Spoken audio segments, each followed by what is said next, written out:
have a conversation. If you just want to listen in, that's no problem at all. Today's theme, due to the speakers, is community.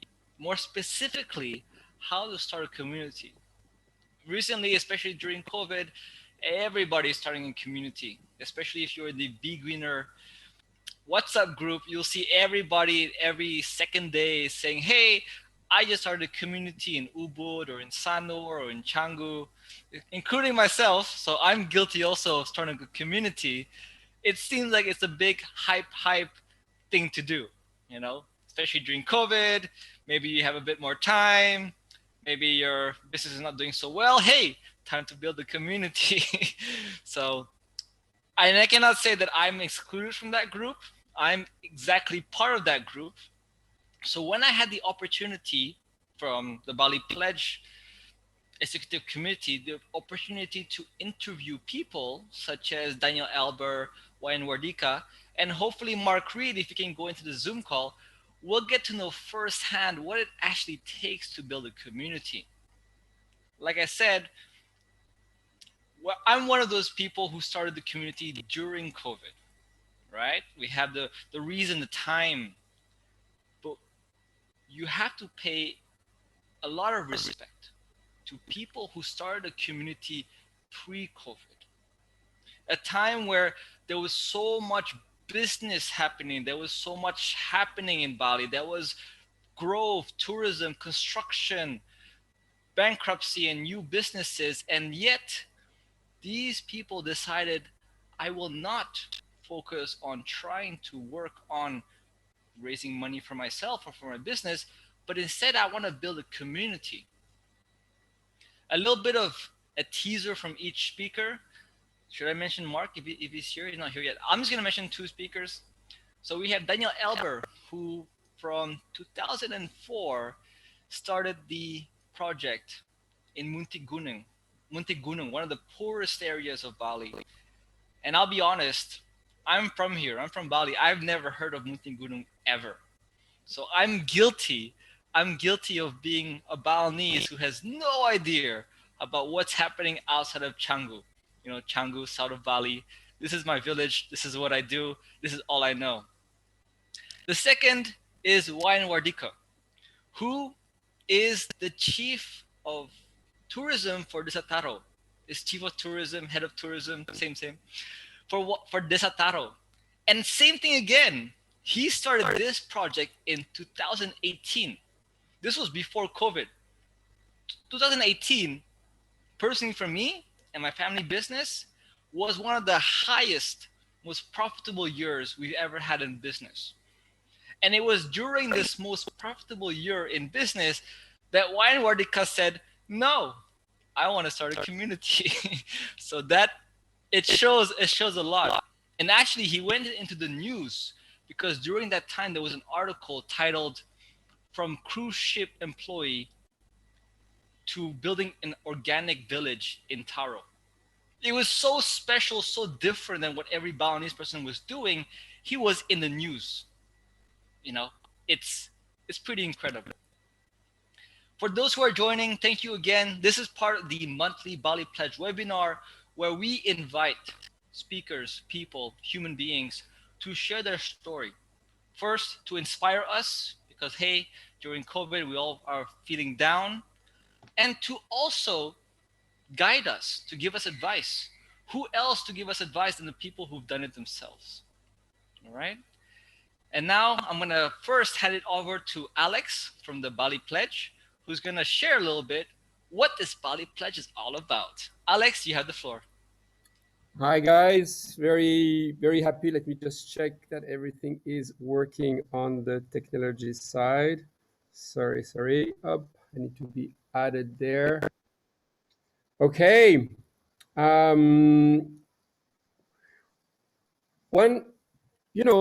are different ways of looking at situations. We can complain and wait for things to happen to us, or we can embrace the change and embrace what is happening and say, yay, this is great, whatever the situation is. And this is really what my intention with the Bali Pledge was to, make the most of the current situation and maybe maybe it is an opportunity to redefine the kind of tourism we want to attract in Bali. Maybe it's an opportunity to redefine how we want to operate as residents, locals, travelers, and come together. Because at the end of the day, we are really one community. And really, that's really the intention. Now, so many people are doing amazing things on their own path. And the idea with the Bali Pledge and with those Bali Pledge webinars, amazingly managed by Krishna, was to really bring us together, check in with each other, and just have a little bit of sense that we're not alone. We can support each other. We can be there for each other. And at the end of the day, hopefully, we will come out on the other sides more connected, more in our bodies, and happier.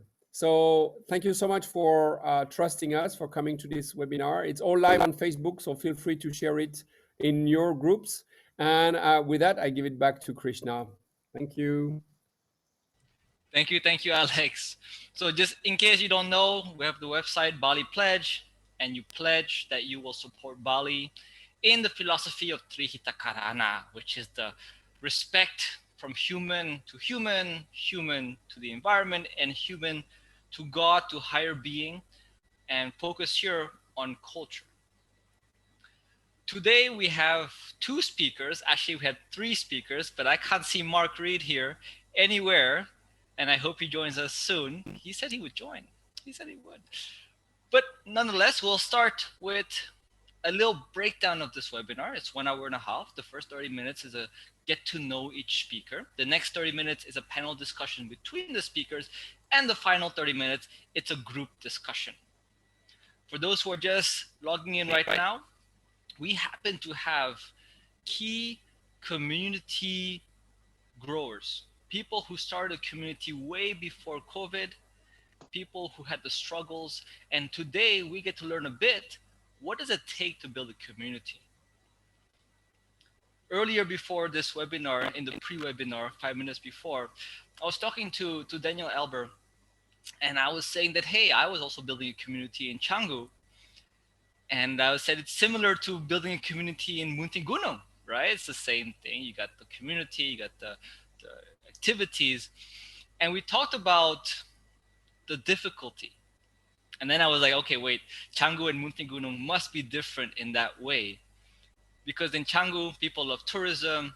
We're close to a tourism hotspot. And of course, Canggu is known for a place to majority have vegan restaurants, very health-oriented people. Now, what happens when you are in one of the poorest regions of Bali, which is called Muntiguno, where when you're talking about reforestation, you're talking about sustainable tourism, the future of their well-being, how does that translate when people are known to be beggars, when they're living day to day, not even day to day, hour by hour? They don't know if they might survive the next few hours. So what does it take, and who else to tell us a little bit about the project than Daniel Elber? Daniel, you have the floor. Say hi to everybody. You need to unmute yourself, Daniel. Unmute. Hey, now, hello to everybody. I hope you're hearing me. Yeah. I'm glad to give you some information about Muntiguno, and I have to make it very clear, it is not Canggu. So where is Muntiguno? Muntiguno is on the north side of Bali at the ridge from the mountains surrounding Lake Batur. It's an area of 28 square kilometers with around 36 small villages, a total population of about 6,500 people. And the community, when I arrived there in 2003, was only known by its beggars, because most of the beggars in Bali, in the south, and even here in Ubud, they're all coming from this area. And that has a reason why they are coming from this area. This area has no water during at least 8 months of the year, starting from middle of April until maybe middle of December when the rainy season starts, there is no rain coming over the mountains. And in this area, there is no water source, no springs, no rivers, nothing. So people who are living there in altitudes between 200 and 800 meters above sea level, they have to walk every day for up to 5 hours to bring 10 liters of water to their house. If you're walking 5 hours and you have to bring 10 liters of water to your house, that's not enough because the families are usually 6 to 8 people. That means the women are walking 4 to 5 hours together with their children. And if you have to walk 4 to 5 hours every day to get there, a lot of productive time is lost and a lot of energy. That's the first point, the lack of water, no access to water. The second point is the people were not registered. That means they had no ID card. That means they had no access to medical services. They had no access to hospitals. People were malnourished. 33% of all the children when we started were malnourished, and most of the adults were malnourished. And to be malnourished means you have smaller brains, and you cannot compensate it when you're getting an adult by having a good food intake. So the people are really disadvantaged. Not having water, not having access to medical services, child mortality rate of 9% up there when we started. No education. It's clear you are not registered, you are not going to school, you have to carry water and you go begging in order to together. So illiteracy, people up there, they do not speak Bahasa Indonesia, they only speak Bahasa Bali. This is more or less, if you put it together, a whole circle, a whole bunch of problems these people are facing.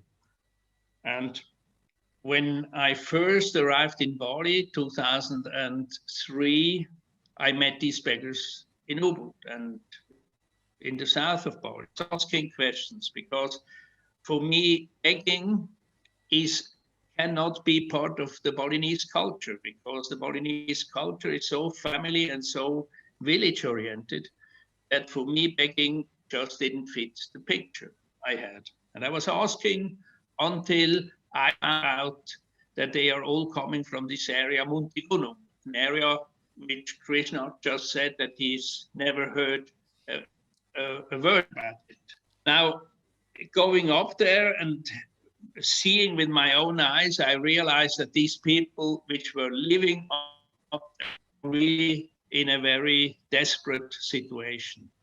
They are not in a life-threatening situation, but in a desperate situation. That's a difference. They still can get a little bit food. They still can survive, but it's a fight for survival every day. A fight for money, a fight for water, because that keeps them alive. So when I saw this, I decided, I was here in Bali only for 1 year. In the meantime, it's 17 years. The plan changed radically. I decided in a matter of a moment to organize help. But I used to be a banker before, not a development expert. Means that it's a nice decision, but it's a very naive decision to have the feeling that it's possible to do something in such an area.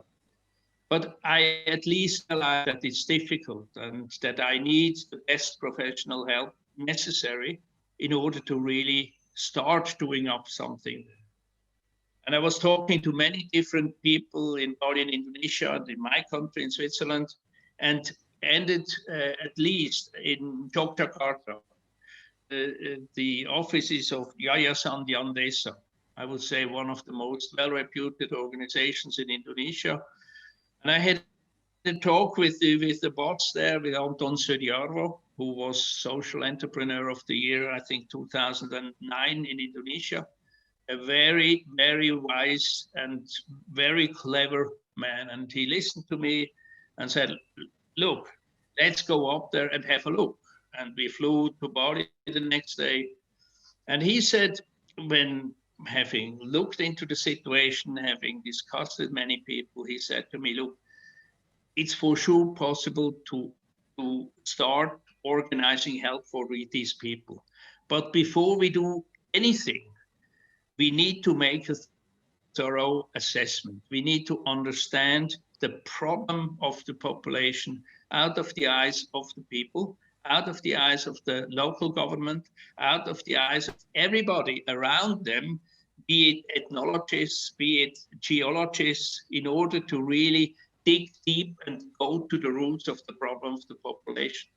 So before we started anything, he brought 3 people from Yogyakarta up to Muntiguno, spending there more than half a year in order to make this thorough assessment of the situation. They come up with a book about 120 pages, making it very clear where the problem lies. And this book was, in a way, the start for activities, because the book made it very clear where the problems are. And the book made it very clear with what strategic objectives one could change long-term the development of the population up there. Only 4 objectives, only 4 measurable ones. The first one is providing a sustainable water supply for each person in Muntiguno of at least 25 liters per head per day. This is enough to drink. This is enough for personal hygienic measures. It's enough for washing and for cooking. It's not enough for irrigation. That has to be understood. 25 liters per head per day. But this objective is relieving the people from the pain they have to organize the water every day for 4 to 5 hours, and is bringing back productive time for the people. The second objective is to create 1 job per family. And remember, it's about 1,500 families up there. 1 job per family means the objective is to create 1,500 jobs up there, with a minimum income of around $100 in order to bring them above the poverty line and to enable the families to create a good nutrition for the children. So 1 job per family with a certain income. The third objective is to reduce the child mortality rate by 50%.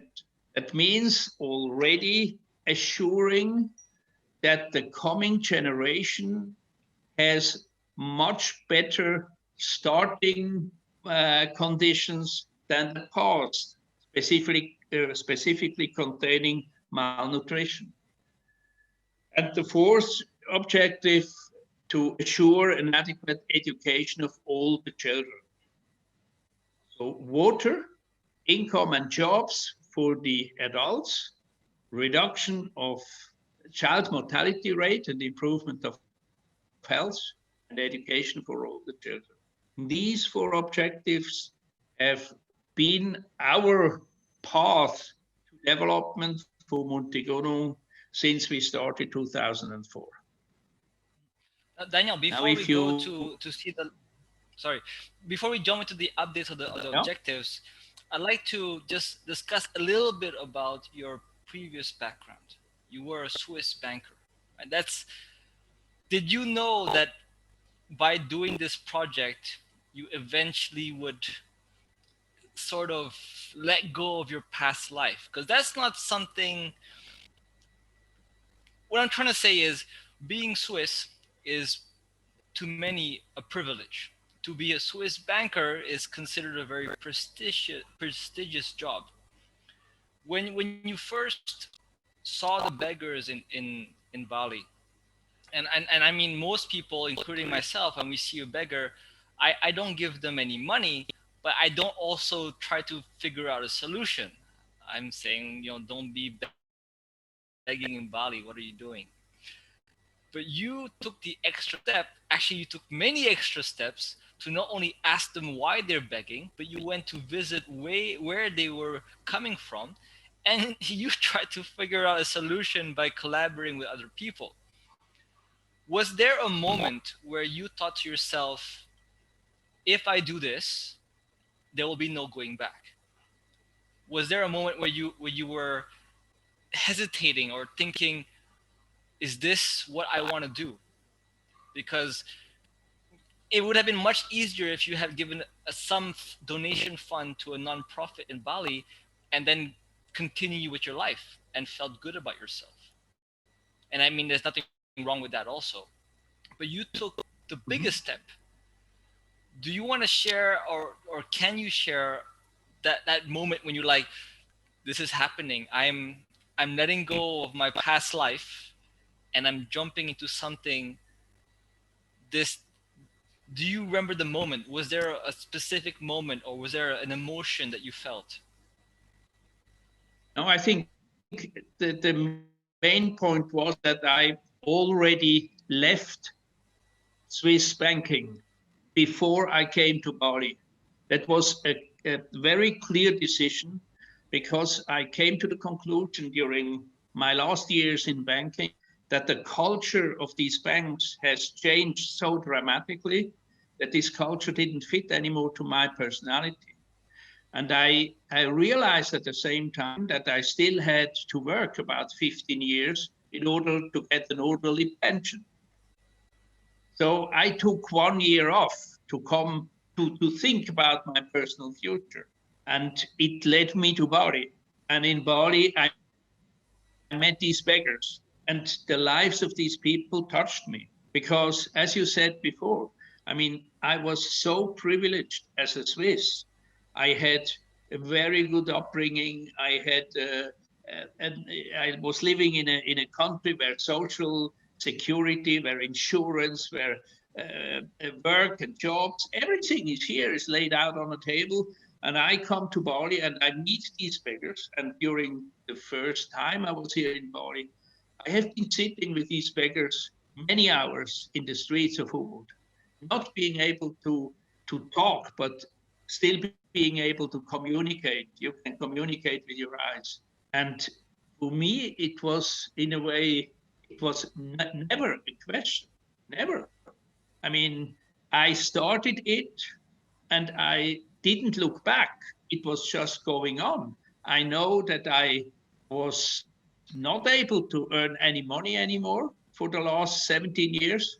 I'm using everything I have to finance partly the project myself, to finance my living. But you see, I think now I'm privileged to be able to see the development of this work.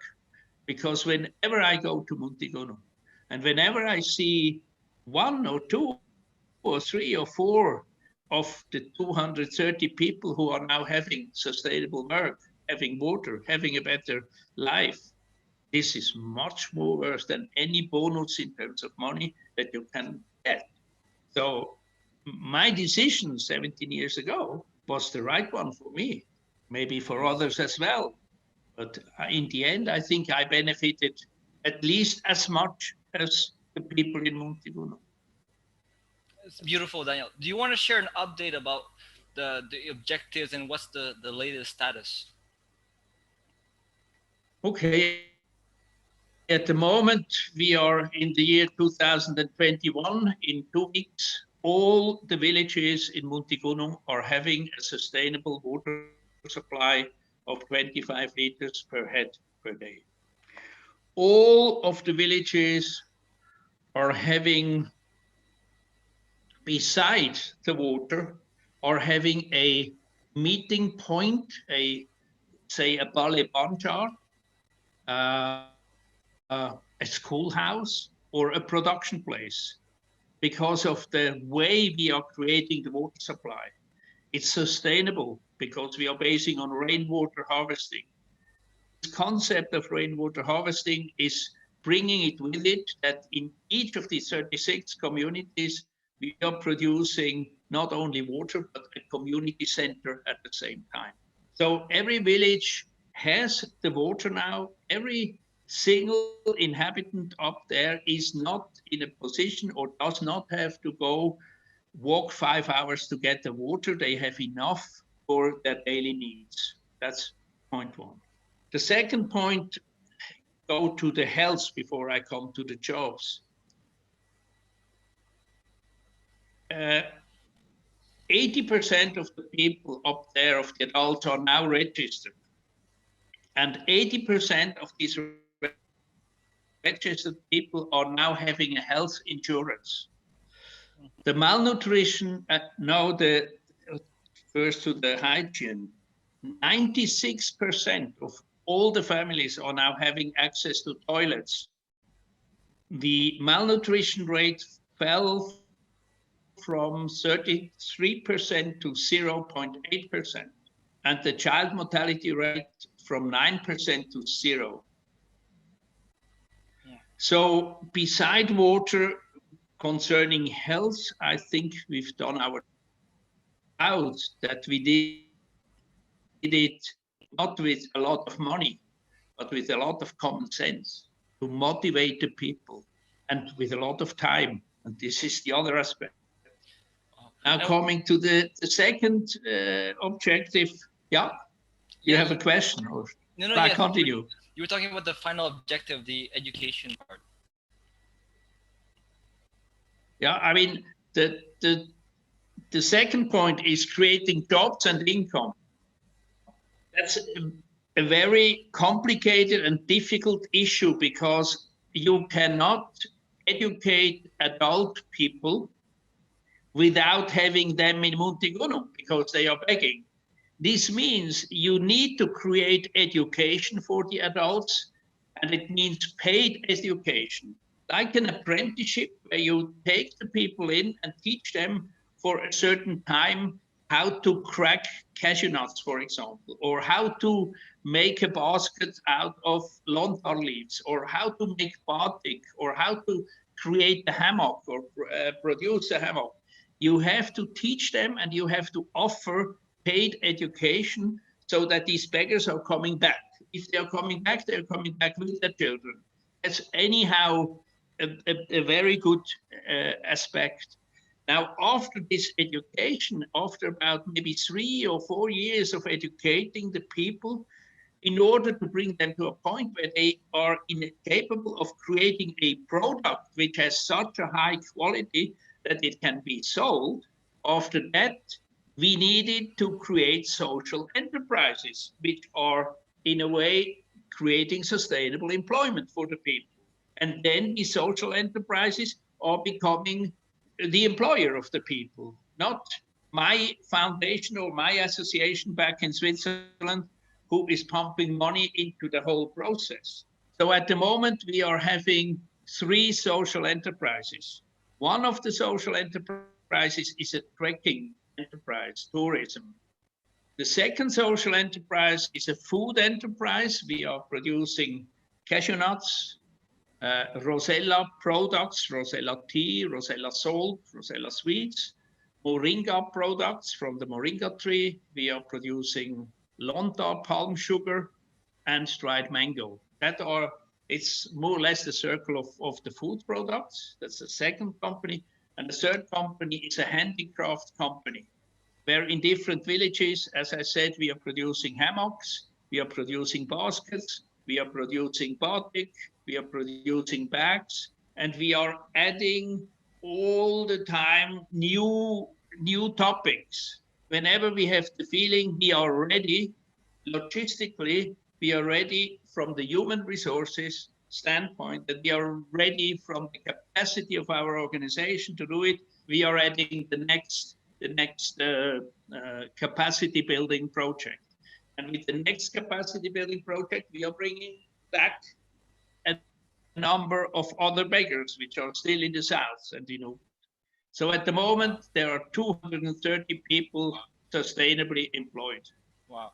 I don't know if you had this received enough, but I want to give you a big thank you, I think, from everybody here to have the commitment of 17 years is amazing. Breaking the poverty cycle. And just for you, as a reference, the average human being consumes 160 liters per day. So 30 liters is nothing, and yet it's making so much change. Daniel, thank you very much for introducing Muntiguno. I'm gonna introduce the other speakers so then we can go to the panel discussion. Let's have Wayan Wardika and Mark Reed. So Wayan Wardika is the head of tourism Desa Taro, and Mark Reed, let's call him the glue that connects the outside world to Desa Taro. And actually, when I first got recommended about the Zataro, the person I was asked to talk to was Mark first, and then Wayan Wardika, which is kind of cool. It's like a collaboration between multiple parties. So Wayan Wardika, is that true? You were a cruise ship employee and you decided, hey, you know what? I make too much money in cruise shipping. Let's do something that makes no money and go back to my village. Do you want to share the story there? How did that happen? Thank you, Krishna. Hey, everyone. I hope everybody can hear me nice and okay. Loud and clear. Thank you. The rain start coming, so I'm just going to move a little bit. I'm in the middle of a rice field, so I'm going to go into a little bit shady, yeah? Nice. Yeah, thank you. Thank you. So, by the way, if you're wondering, the background of Wayan Wardika is where the Firefly village is, or the Fireflies garden, is. Yeah. So, yes, tell us a bit about your background. What was it? And I mean, 2018, the peak of tourism for Bali for many businesses, you decided that's not going to happen for me. Money making is not for me. I'm going to be anti-money making. No, that's not the story. No. I'm kidding. What's the story? Wardika? Okay. I've seen several times on a books, on a movie, on a social media.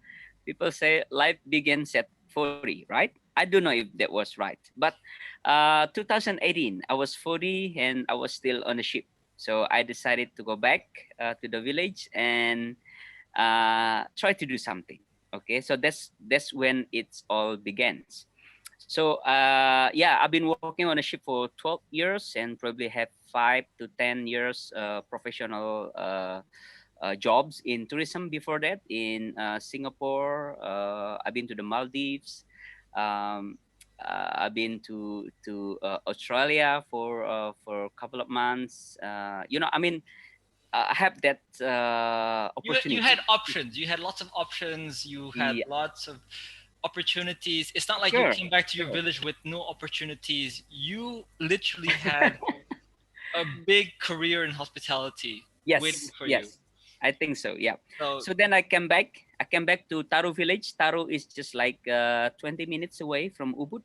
Okay. So 2018, because this is like my new life, my free time, I go back to my old times where we spend most afternoon in the river. So that is the luxury of the real Balinese children at the time. Playing in the river, playing in the rice field. It's still with my heart. But what happened now is not that pleasant anymore because the river is full of plastic and trash is everywhere. I mean, things change. Okay, so it doesn't bring back the good memories I had during my childhood. So for no reason, I just cleaned that river up. Okay, it happens to have a waterfall, and there is a purification place also over there called Beji, like a holy water spring. Just for no reason, I just cleaned it up.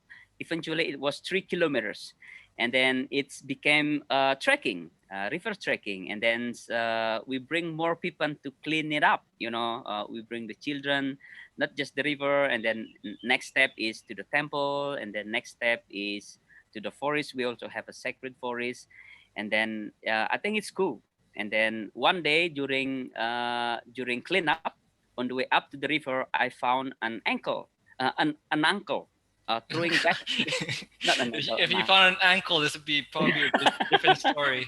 Yeah, just like one of an ankle throw back the plastic into the river and said, "Oh, I tried to stop, in a polite way. Uncle, please do not throw the plastic. because it's quite ironic. I just brought the plastic back from the river, and then you are throwing back. So sort of like, please do not throw to the river. And then he asked me back, okay, where should I throw it? So that was the question that struck me, and then sort of like giving me the homework that that is the opportunity that I need to work on. So to make the long story short, I make a small facility called Rumah Kompos Taro. I learned at Rumah Kompos Padang Tegal at that time. So I learned how to manage waste locally, so it doesn't. So it's a good, sustainable, and giving benefit for the nature, for the environment, as well as for the human being. So then, yeah, with my small savings, I lease a 17 years land, 20 aro of land, and then I made a small building. I remember I even sold my Avanza car and I bought a small truck, the carry, and then I modified like a small truck, so it can move, collect the trash around the village. But before that, I met David Cooper at Rotary Club. Perhaps Daniel aware of him. David I from am. the Rotary Club. Yeah, Rotary Club Bali Ubud Sunset. So he's giving me sort of like ways how to expedite the decomposition process from the waste. And then I also involved the president of Bali Ubud Sunset, Mr. Brian Goldman, and Ibu Tika, to sort of like backing me up for education process, because I know when I involve the bule, it's gonna get a better attention. So I don't go normal way. I go a It's little not bit. fair, but it's true. It's Or true. It's a good point. Yeah. it's yeah. So yeah, we collect we do the education with the Rotary Club, with some friends who happen to be bule. We go to schools, we go to households. Our main objective is to separate the waste, because I'm gonna collect them. Okay. So because to answer the first question, where should I bring it? So it may not go into the river, so I have to have that place. So that's why I created a small facility called Rumah Kompos Taro, where we can use the organic waste into compost, and then the non-organic we can do for something else. We're gonna figure it out later. So yeah, so it's to make the long story short, the education went well. It started with 24 families, and then it grew up to 200 families at that time, within, I don't know, maybe less than a year. And then the Rotary Club involved more a foundation to back my program at the Taro at the time, at Rumah Kompos Taro. And then we met a foundation called Bumi Sasmaya, and I met a gentleman by Shah Nino. Okay, oh Wayan, we can Ah, go much bigger. Like, I mean, we can go bigger, but we need to get the support from the government or the village, the desa at this time. Or if we can bring this under the BUMDES, is even better. So, but the problem is you're gonna lose business. And I said, oh, it's fine. So then we remember at that time we were begging, to make this program happens under the roof of the government, because I have no. I spend my own money to make this, try to educate this, but now you are the right institution to do this. We may help you with the funding. We will be there to support you, to follow up with the process and everything, and it works. The government agreed in 2019, December 2019. They all agreed, and then 2020 we start the project. So it's true. I lost my business because it's all managed under Taro BUMDES. so I mean, now, it's good. so now it's all under the boom desk. Oh, so I Yeah. mean, what for me when I heard your story, the Desa Taro story, because every village always has a feel good story about cleaning up the waste or uh, waste separation. But why do you think the Ministry of Tourism and Creative Economy, and his name is Sandiago Uno, Okay. why did he make the Sataro part of the Wonderful Indonesia program? Because this is a pretty big deal. It really elevates the Sataro unlike any other village. for the fact that it's recognized by Okay. Indonesia. Okay. So Was the this story will get into there. Yeah. is it, Yeah. The is it story. did Yeah. Mark Reed We'll get attest into to there this? in a moment. Yeah. Okay, okay. Yeah. Okay. Because we were successfully do the education process to the community, which is now 2,500 families, and everybody sort their garbage at their houses, and then we make a good system with this facility where the only organic coming one way, the non-organic going to the other way. So that we have a nice a holistic schedule of program which is managed in a local what you call in a local level, in a village level. So I mean that is what is amazing. So and this process it doesn't take long. In Rumah Kompos Padang Tegal take up to 12 years to make it successfully perfect with Pak Supardias Morobangun. So we can make it less than 2 years because of the support of the people, the support of the government, and the support of the Bumi Sasmaya. And with me, part of the village, it makes even make the process much faster. So what is done after the compost is that this is what is interesting. We then next step is once we're done with the environment, we have to educate the farmers. So next we have a large pile of compost. We also have a holy white cows here which produce 250 kilograms of fresh kodang every day. It's a good thing, you know. It's a good, Kodang apa tuh? Kotoran hewan ya? yeah, kotoran hewan. It's a good So holy kodang shit. is cow manure. Yeah. Yeah, cow manure. Yeah, because excuse my word, because holy white cow itself is a holy, so the manure is a holy shit. So it could be good for the nature. So for the first time, we have a nice, good, useful holy shit for the nature that we can put for our agriculture system. So now we educating the farmers to use them for their rice field, to use them for the garden, to use them for the vegetables. And it's for free because it's from our compost. We enhance the level of the compost with the manure. So it's a nice, good, perfect natural fertilizer. So we can control the use of pesticide, chemical substance into the nature. What does it do? It rebalance. It makes the soil better. It's rebalance the ecosystem. It regenerate the animal, you know, we Microorganisms. call it Yeah. biota. So one of them is the fireflies. So we are having a lots of more fireflies, dragonflies, butterflies. Automatically, we have now more eels in the environment. So I mean, it's a good sign. So from tourism perspective, I use what is the local genius as part of the attraction, the fireflies garden. And then people now coming just to see the fireflies. And the minister would love to see the fireflies by himself. So that's the whole story that makes it interesting, how the trust that can connect into tourism through the fireflies. I think that's what makes his coming. Nice. Well, that's like I said, I'm half jealous, half impressed. The fact that to have a village like Desa Taro so close to home, and to say, now I can say, hey, I know Wayan Wardika, I know Mark Reed. Let's give a bit of time to Mark Reed before the 3 o'clock mark, because and you said so yourself, sometimes when you have a collaboration, it blows up to the next level. When you work alone, you go here. When you work with multiple people, it goes up here. And you mentioned a lot of amazing people. I know Sean Nino, his house is in Perenan also, and I can definitely agree that he has. I'm a big fan. I could be his groupie. I'm like his number one fan on his ability to think big. So that's amazing. Mark, thank you for joining. You came in a tiny bit late, but that's okay. That's okay. So,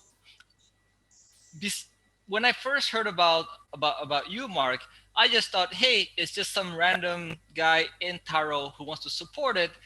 But the more I did some research about you, about your ability to collaborate, it's like, okay, there's more to it. And now Wayan Wardika's like, hey, collaboration makes the wheel spin. What for you makes Desa Taro so special? Or do you want to share first a bit about yourself to the audience? Yeah, I'd love to. Let's start with, can you hear me all right? Yes, we can hear you, yes. Yes, so a little bit about me. I fell in love with Bali very, very early in my, well, maybe 20 years ago. I came here a couple of times. Every time I left Bali, I felt like I was leaving a girlfriend behind. I finally found out that I needed to stay in Bali. Bali was a calling of mine. Bali was going to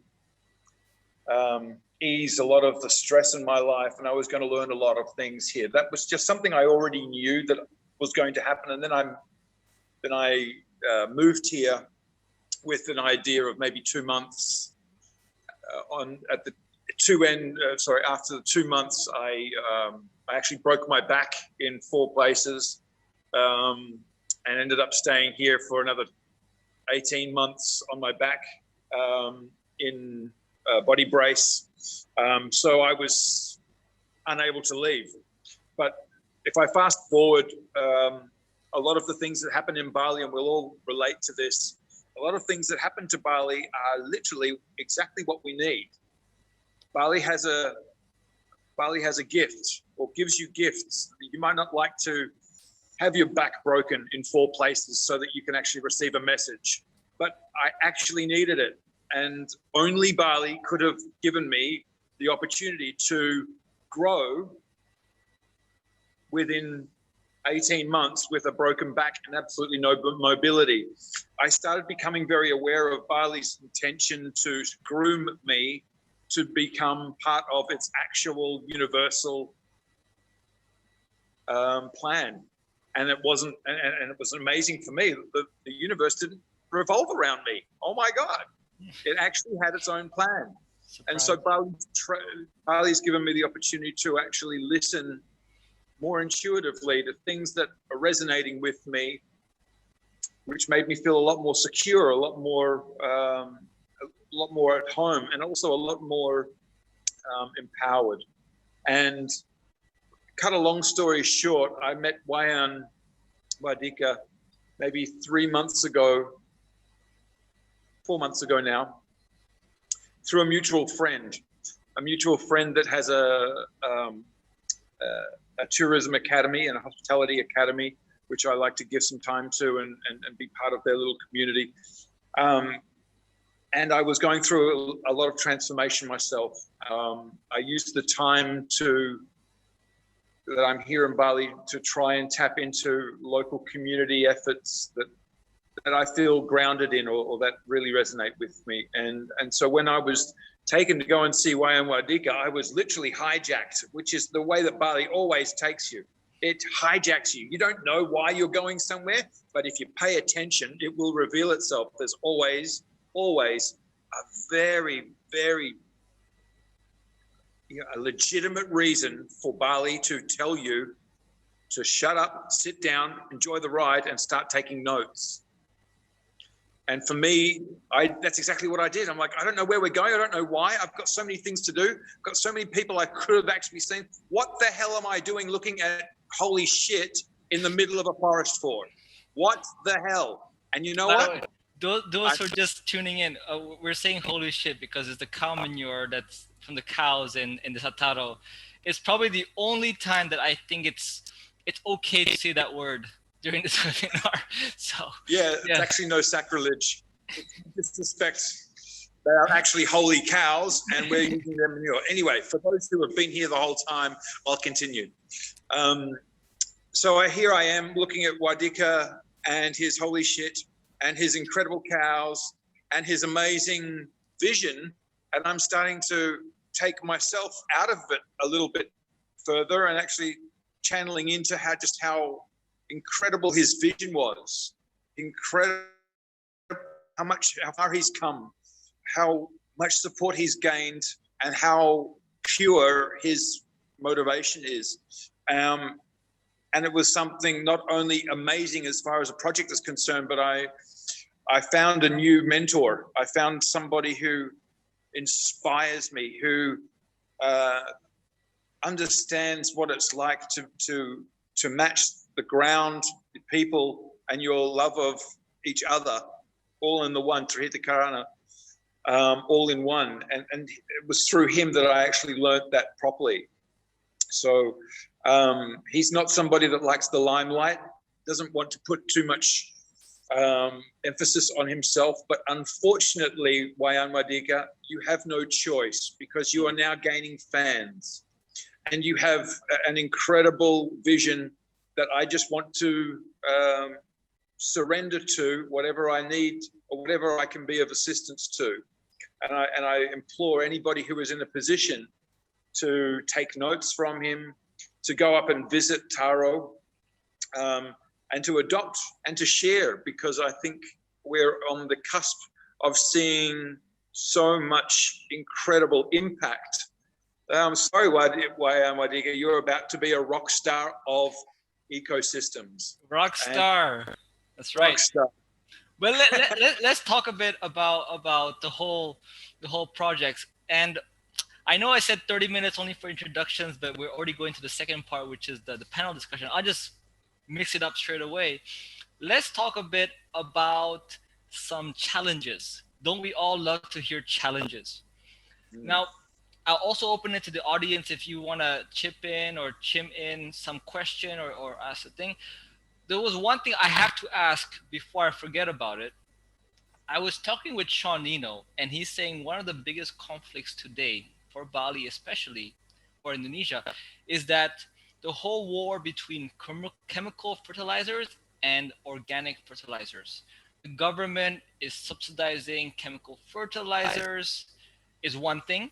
And second thing, some farmers don't want to use organic fertilizer. They don't know how to use it. They don't understand it. And some just don't want to use it. So I'm just super curious, how was it that you could convince the village of Taro to use organic fertilizers? What's the story there? Unmute.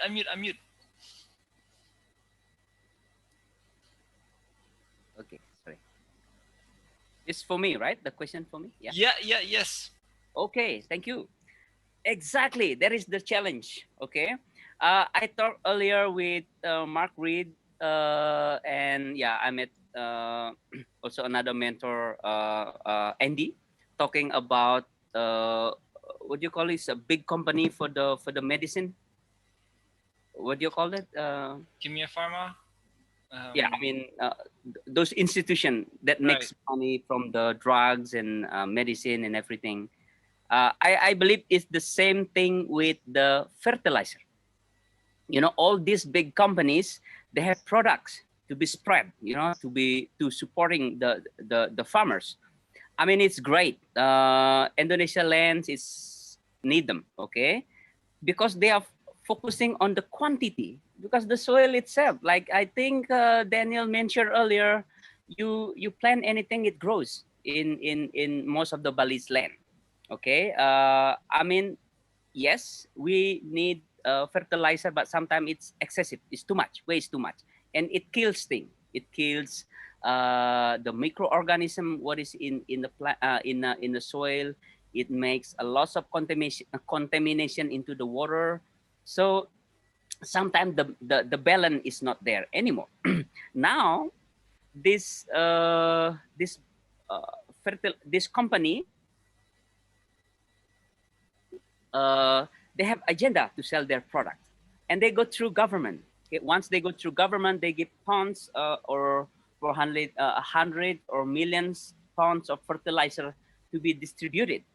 And it goes through government. And then we also have a Subak system, which is also attached to that fertilizer. So they give you fertilizer, subsidized fertilizer. It's just like giving you things for free. If you don't get it, you lose it. Some people don't want to lose things, okay? They know it's be harmful when they use it too much, but if you don't get it, it's still bad for you. So people want it. So it's a human thing. It's like if we don't use it, then we lose it. You know. So yeah. So now I think the agenda is like how we can all learn from the mistakes that we've done, because in some area they cannot grow anything for the excessive use of the fertilizer.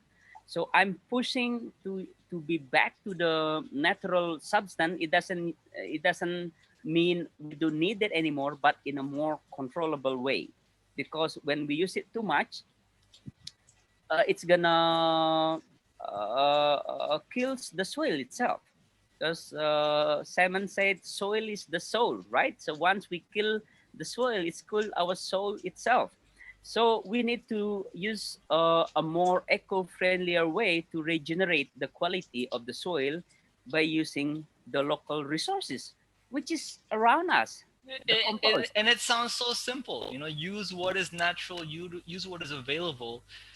So I was just curious, how is it that Desa Taro, out of all the villages, somehow has agreement from the farmers to use organics? Right now we cannot go. I'm sorry, I cut you there. Right now we cannot go like massive. What we can do, like for example, here at the Fireflies Garden, we can educate like 5 or 6 farmers to stop using the fertilizer, the pesticide, to use the natural. It's gonna go slow because then the soil itself also need to readjust themselves to cope. Because it's for decades they see chemical already. So now right now we cannot just stop and suddenly do. Yeah. So we need to what you call it, assimilate, slowly until one day we don't need them anymore. Right. So it takes time. It's a process. Okay. So it's still in the progress to change from chemical to organic. Okay. Daniel, do you have any experience? Because we're talking about the relationship between community members and other community members, and government and the community. Do you have any stories? Because you mentioned that now that 85% are registered, you now have government help. Some have insurance. Some are getting health care, for example. Is it all a good story? Is it all positive, or is there something that you want to share about this?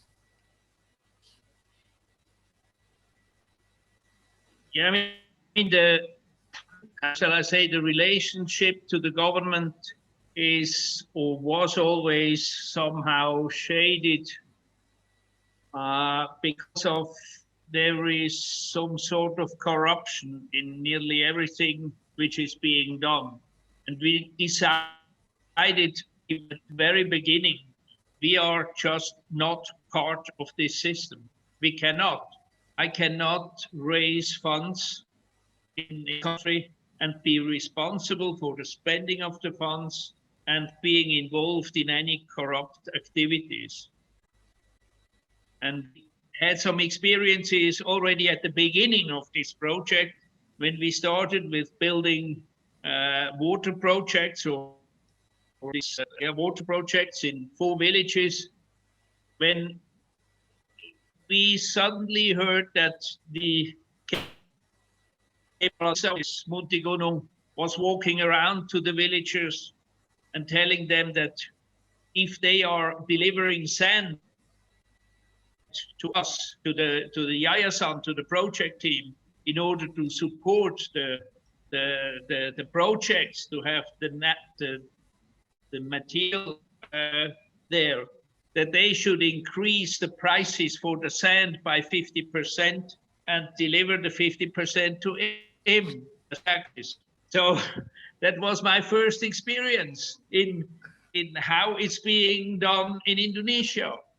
So we said, okay, stop. Let's make a meeting with all the representatives of all the 36 villages. We sat together, we explained to them that we are having an agreement. The Yayasan, which helps, with all the villages up there. And the agreement was very clear that they are providing the material. We are paying for the raw material at fair prices, that as much money as possible is staying in Muntiguno, but they have to provide some sort of work. And the way we collaborate has to be very transparent. And we explained to them that this is not the way we agreed upon, that they are now having two options. Option one is accepting what is being done or how they are working together with us. That would probably be the worst option for them, because the next day we would pack and go. And the option two would be that they discuss once again about the agreement we have made between us and them, and to come to a conclusion how they want to go forward. And it took them 6 months, and I think at least 6 further meetings until they decided to throw the Kepala Desa out and to start working with us on the terms and conditions we discussed. It was necessary. It was necessary this step, because it makes it very clear how we are working together. Yeah, and it's almost unfair, you know, when I talk to the panelists today, to kind of summarize what they have been doing for such a long time in such a short time. You know, how do you try to convey that kind of persistence to continue what you're doing day after day for multiple years? Let's give it a bit of from the audience. Does anybody have any questions to the speakers who are thinking of having a community or are already in the middle of building a community and have any questions or about a tourism village? Johnny, I see your video is on. If you have a question, put your video on. Don't be shy. Let's do it. Yes, Johnny. Hi, Wayan. I really love what you're doing. I think it's fabulous, and we've been growing organic rice for 10 years and haven't managed to convince any of the locals to do likewise, because we're using organic seed, so we can only get 2 crops a year. What sort of seed are you using? Are you using the heritage seed or organic seed or the Serang 64, or what are you using? First of all, thank you so much, Johnny.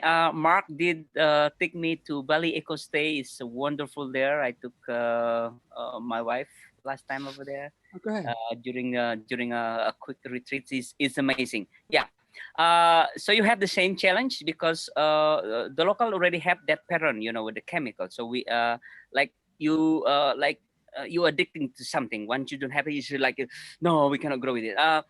Yes, Serang 64, because what we have in the market, we use that one, because organic is basically, it's not the seed itself, it's just how you treat them. We sort of try minimizing the use of the chemicals.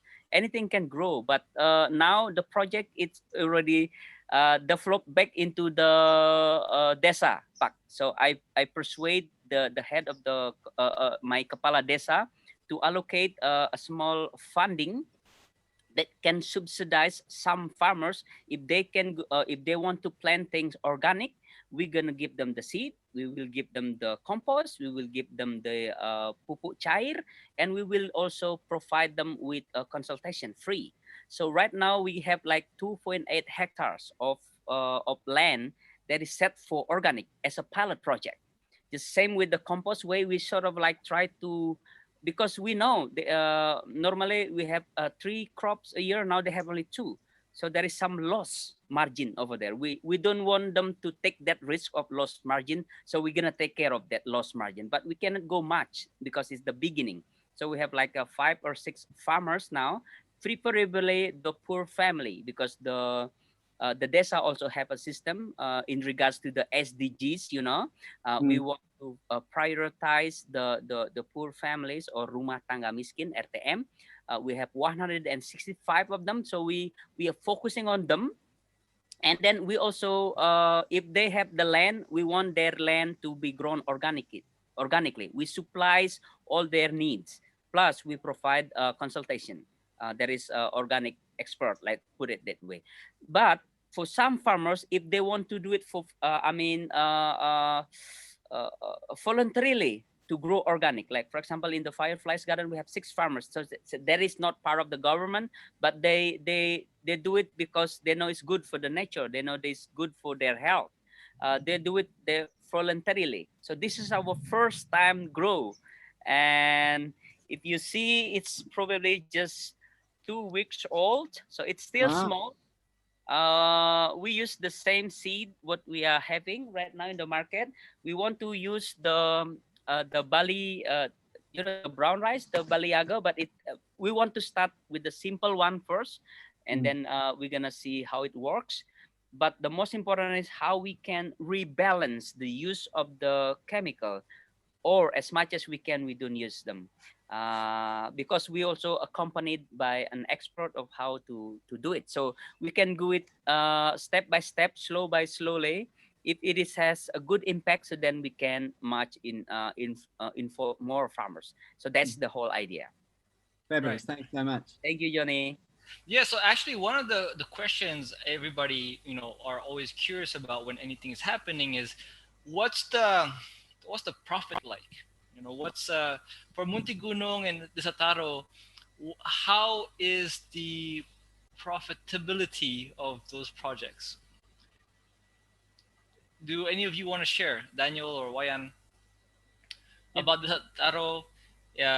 Is like the BUMDES happy? For Muntiguno, is the tour still open? Are you still able to receive customers? What's the latest updates happening right now during COVID? Yeah, if you're talking about Muntiguno, I think we are suffering the same as the rest of Bali, because when 80% of the economy is breaking down, you are having difficulties to find a market to sell your products. And we were under quite a pressure, because we had to decide what are we going to do with 3 social enterprises who are not producing anymore, or only in a very, very small range. And we decided that we are going to subsidize, because it is absolutely essential that if you are bringing beggars back from the street and giving them security, giving them job and sustainable income, if you throw them out, like it happened with many employed people here in Bali, if you throw them out, the trust is gone forever. You cannot work with these people anymore. So we decided to subsidize the companies, to pay the salaries and keep the jobs according to 2019, the same level, the same salaries, even though the production was reduced dramatically. In trekking, we made nearly no trekking last year because there were no tourists. But that's one step where I think it's necessary that you are taking decisive steps from outside in order to protect what you have been building up for 10 years. So at the moment, these companies are not working profitable, but the potential to be profitable is huge still, because last year, during the time when we have really had difficulties in Bali to sell, we doubled the sales in Switzerland of our products. So this helped us a lot. So to change the market if it's necessary. And with the trekking, it's clear we have to wait until the people are back. And this needs a little bit persistence at the moment. But every entrepreneur has to suffer from time to time. And we are now suffering, but go up there, make at this time, go and make a trekking and go and visit these villages and see the women working still. And not only working, they are smiling, because it's the first time in their life that they are not at the end of the food list. They are in front because they all were in a position to keep their jobs. And this is building up a huge amount of trust between us and the people, between us and the population, which in the end will help us that they are going to send their children to school. Because people who never have gone to school. Daniel, if let's say in the audience we want to help, either join a trek or buy some cashews, how would we do it? What are the steps? Do we contact your number, or do we contact the website, or how does it work? If let's say I want to go jalan-jalan, have a trek to Muntiguno, how does it work? There is a website. Muntiguno.com. You go on this website, you see all the products, you see what kind of products you can order. We are selling products in certain shops in Bali, but naturally at the moment, not too much. If I always suggest, if somebody really wants to get the feeling about Muntiguno, go and make a day trek to Muntiguno. Use the time and go and have a look. You see the water projects, you see the population creating baskets, hammocks, cashew nuts. You are getting a first-hand feeling of how this project all Daniel, works together. Can I just Google on Google Map Muntiguno? Is that the way it works? I just Google Muntiguno? Yes, Muntiguno.com, that's the website. You go on this website, you see on the products or on the tracking where you have to register, how you have to reserve a booking. No problem at all. And we do it. We have the resources ready. So it's possible to go. Okay, so even like if let's say sometime end of this month, I want to go there, I can just contact the website and go there. Make a reservation. You will be picked up where you are living and you will be brought back. And I tell you, you will be brought back and you will be inspired. That's what I bet. What if I already have transportation? How would I do it? Can I just go there directly? Is there any rules to what I can and cannot do? Possible. Not possible. No, so not possible. Because go to the website. Okay. Yes, you have to do the trekking because the problem is Muntiguno, 28 square kilometers in a very, very steep mountainside, which some of the villages are not connected by road. You need to know where to go. If you just drive up, you will not find anything. So it's good if you are trusting us because we are picking you up, we bring you up there, we have guides, formerly begging women who are bringing the tourists to their villages. That's one of the jobs we are providing with this. By the way, this trekking enterprise has won a Global Ecotourism Award 2011. Wow. And 2014, we were named as one of 100 projects worldwide at the Journalism Impact Day, confirming that this way of doing trekkings with formerly begging women is something very special. And this was communicated to 100 newspapers, about 50 million readers worldwide. Wow. And not by us, but by other people. And this is always a good thing. So Daniel, I'm convinced. I bet and I agree that you will. Okay. I'm convinced. I'll click on the link. I'll make a booking. Done deal. But Wayan, what about you? I'm waiting for you. Done. I made a promise publicly, so that now I will go.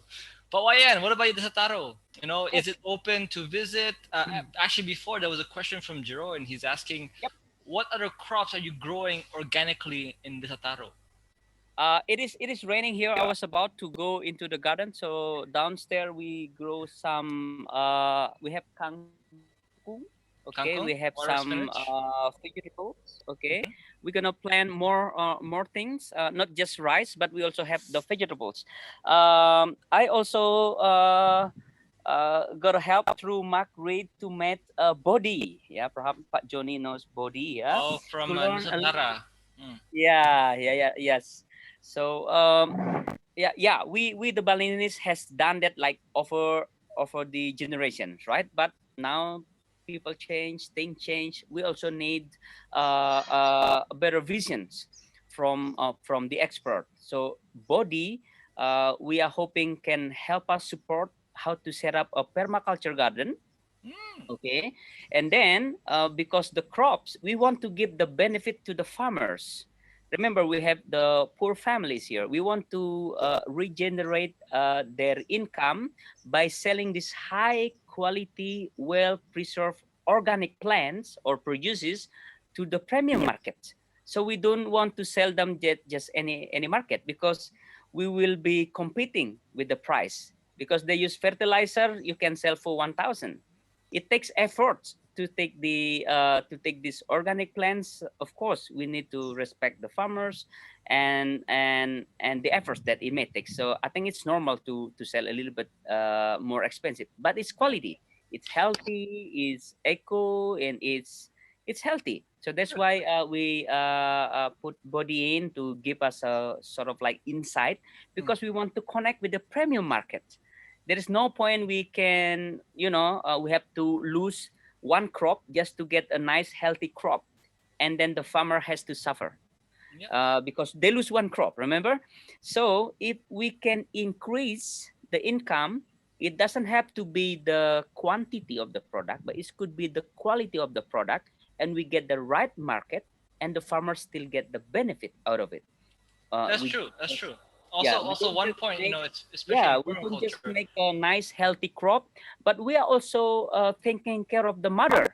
Bali, bantu ayah, lindungi ibu. So we need to take care of the earth, and so then the earth produce a nice healthier product for us. So if we have a good, nice reach out market for them, we do need tengkulak. Tengkulak, the middleman that can increase the price 300-500%.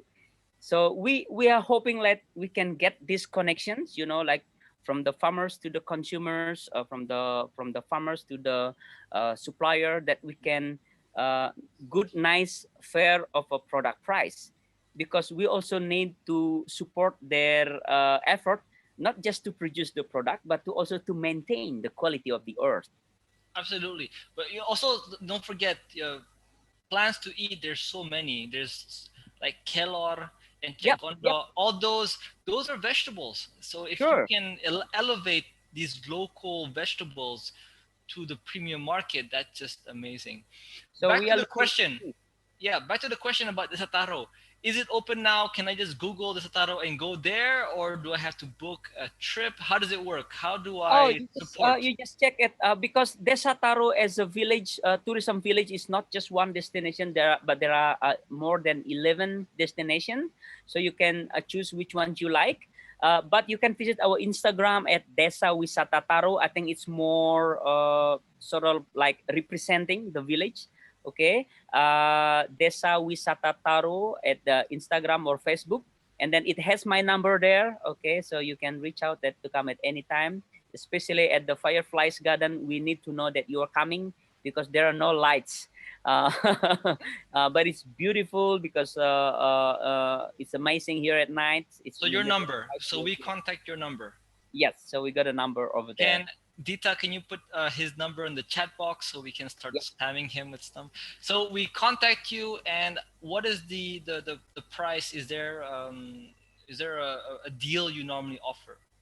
Yep, in every destination. So because this is a community-based tourism, it's developed by the local community. So I'm just happen to be chief of that community-based tourism. So we empower the local to develop their resources. For example, Pak Komang here has a rice field where we are right now, but we want to enhance its rice field also for the fireflies conservation. So now it's become a fireflies garden. There is a palm forest in Taro, but it's so shady, there's nothing can grow underneath. So now we erect a camp over there. So it's become Tegal Duku camp. There is a river in the Lodsamo village. It's not just a river, there is a bamboo over there. The young people rearrange, the landscaping. It's become a Smara Ratih cafe. It's really nice to chill out. The holy white cow, it has a rare animal, the only place in Bali. It's now become also one of the destination. All you have to do is it has like an entrance ticket. Normally it's around 5,000, and then you can support them by buying their products. Okay. Like here. And what time do you normally see the fireflies? Morning, fireflies, night? They start blinking at 7 o'clock. Their activities at 7 p.m. or 7 a.m. PM. 7 p.m. Of course. It's 7 p.m. Okay, whenever it's dark. Okay, because they are nocturnal animals, so they active at night and sleep at daytime. But it's good to come a little bit earlier, like 5 p.m. So you can also experience the beautiful scenery here, and then enjoying the perhaps nasi goreng or or crispy ubi, nice crispy cassava with organic palm sugar is beautiful. You're sort of like supporting the local. It's only 10,000, but you're gonna love it. But you can also enjoying the views, you enjoying the scenery around here, and then can I bring like a date or a girlfriend there or something? Is it Oh, romantic to bring a girl there? it's even better because we can set up a romantic dinner for you guys. Really? Yeah, Wow. because I said like we have a small hut separated like that. That is for one couple, so you can. Ooh. So all you have the romantic time just for the two of you. So that's the whole idea. But we also have a good place here for the family, for a bigger group. But we have 5 hut over there, like in the middle of a rice field, and then you can enjoy the moment by yourself, by just the two of you, and then teased by the fireflies. You're gonna love your spouse even much more, and then you're gonna be falling in love again. So you heard it here from Wayan. You can bring your wife or and girlfriend, hopefully not at the same time, and romantic evening. How much would it cost me if I brought a girl there? Because I'm very budget conscious at all times. How much would it cost me? Right now, we have 2 packages. Yeah, it's like a snack package. It's only 25,000. Yeah, What? you get Okay. 25,000. You get nice crispy ubi with organic palm sugar, with a choice of tea or coffee. And then this is Corona price. Yeah, Corona price. We have 100,000 with dinner. Really? 100,000 Yeah, dinner? 100,000. It's with nasi campur. It's made of. You can pick up fresh the vegetable yourself if you come earlier, and then the ibu here will make it into sayur urap, and then they will make you also sambal mata accompanied your dinner with, and then if you are a non-vegetarian, we have ayam, ayam, and then Chicken, right? tahu and tempe. If you are vegetarian, we can cook more tofu and tempeh for you. You have fish. Is there like a fish option? Fish, you need to catch it yourself first. I'm a Right now bad we have fisherman. Can yeah. somebody help me catch a fish? That's our next. We're gonna have a duck also very soon, but I think now is not the moment for that. Yeah, Okay. Okay. we have a very Wow. limited option, but it's good. You know, I mean, as soon as you said it's a romantic evening, I was like, it's gonna cost a lot of money. But for 100,000, a dinner, Desa Taro, you go there with your fiance or girlfriend or mistress or whatever. No judgment there, no judgment. Go I said there. it's Corona That sounds price. like an amazing. I said It's Corona price. price. It's temporary price. It could be 1,500,000. We never know. Wow. Okay. But again, I want to visit the Zataro also. I will bring my my special someone. I have to figure out who that person is right now because I'm single, so I have to see what that is. But I will bring somebody. But of course, if I come alone, it's not going to be awkward, right? If I go alone, can I go as a single solo traveler? No problem. Good. Yeah, Good. you can do that. Yeah, you can. The romance is not for couples; it's even for yourself. I saw. Let me share you one experience. There was a lady by the age of 70 something years old. When she showed the fireflies, and she cried. She got very become emotional because it brings her back 70 years back, where she can easily see fireflies in her village. Now she lives in a town and she doesn't see fireflies for such a long time. It brings back all those good memories, and she cried and so happy for being here. You're gonna have that moment. Really? Wow. It's And amazing. any day, right? There's no off Any days. day. Okay. Any day. Okay. So far, the fireflies don't have any working days yet. So yeah. Not yet, not yet. What about Daniel for Muntiguno? Is the trek on specific days and times, or is it usually every day is possible? Every day is possible. We are making only 2 trekkings a day. We are not mixing groups. The biggest group size is 10. So that are the rules, because we want to control the inflow of the people. It needs to stay sustainable.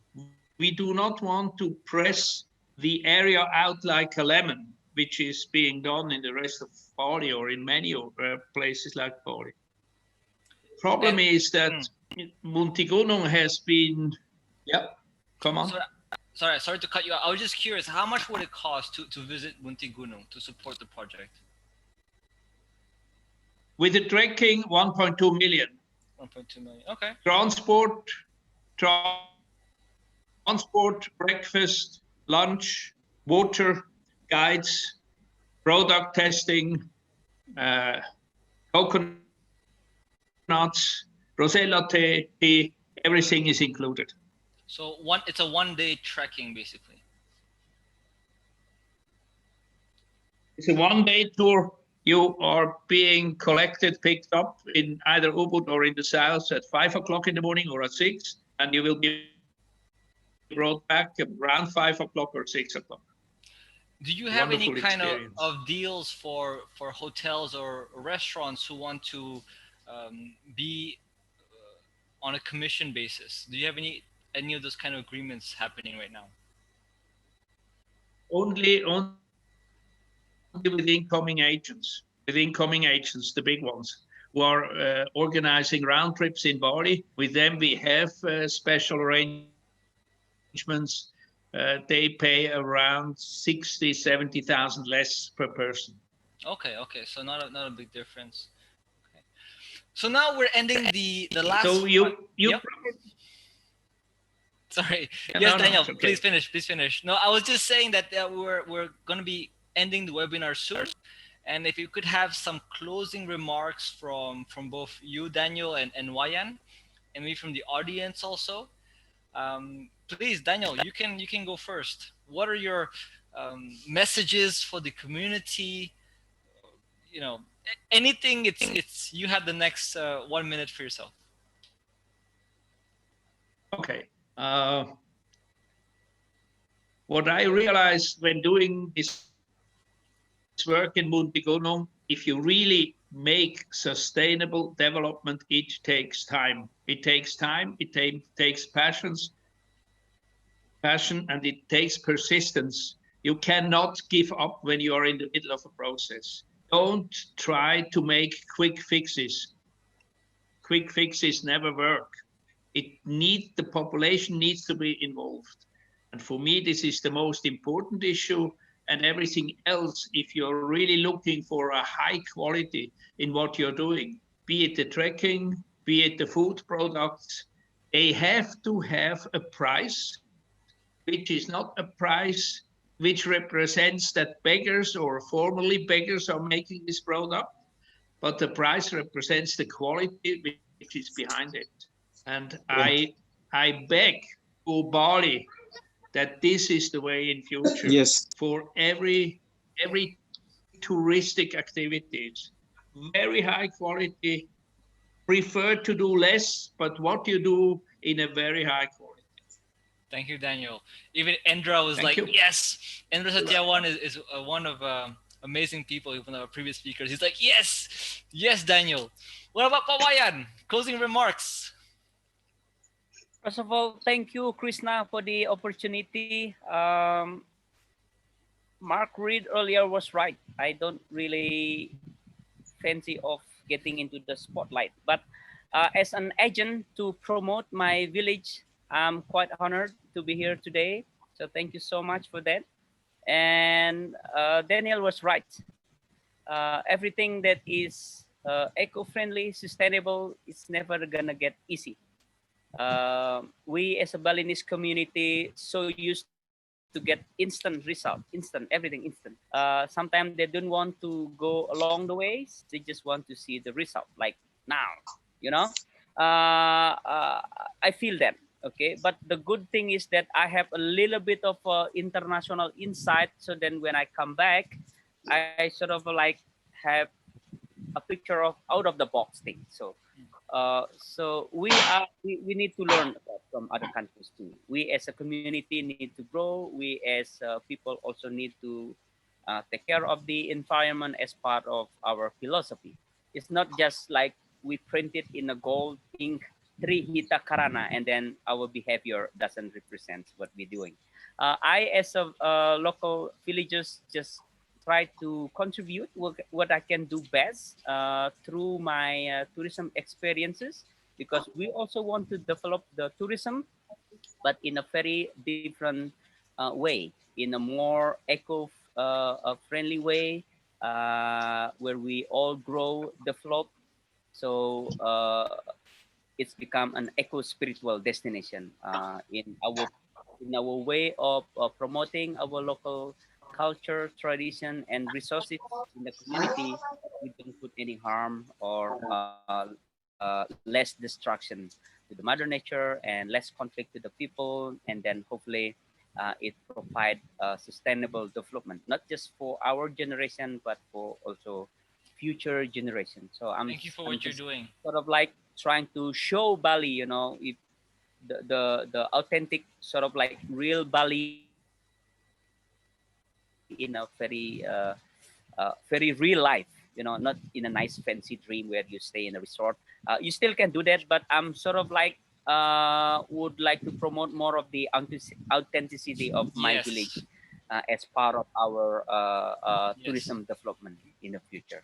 So thank you, Wayan. Thank you, Daniel. And Johnny or Endra, I see your video on. You wanna give a parting remark?